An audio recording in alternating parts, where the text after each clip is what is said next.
Bonjour à tous, Amélie Cheval, Prio au lycée français de Madrid, personnel ressources en information et en orientation.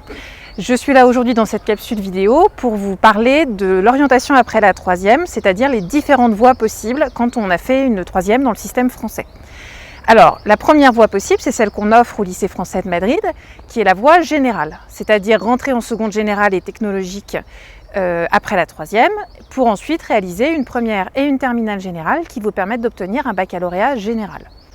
Il existe cependant d'autres possibilités, par exemple le système espagnol, où il existe l'équivalent du système général, avec 2 années primero et segundo de bachillerato qui permettent d'obtenir un bachiller équivalent du bac général. Les autres possibilités sont par exemple la voie technologique que nous ne proposons pas au LFM mais qui existe en France et par exemple au lycée français de Barcelone. C'est-à-dire qu'après la seconde générale et technologique, on choisit d'aller en première technologique et en terminale technologique qui permettent d'obtenir un baccalauréat technologique. Il en existe plein de types différents.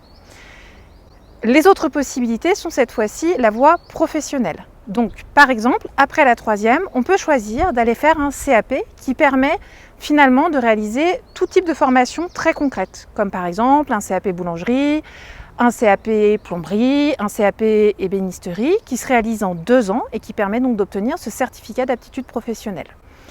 On peut aussi choisir d'aller dans un lycée professionnel pour faire une seconde, première et terminale professionnelle et obtenir un bac professionnel.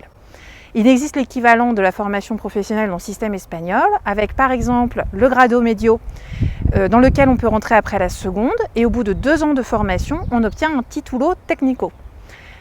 On peut aussi choisir de faire cette formation professionnelle dans le système espagnol après un bachiller ou dans notre cas un baccalauréat et passer une formation dans le grado supérieur pour obtenir un titulo de técnico supérieur.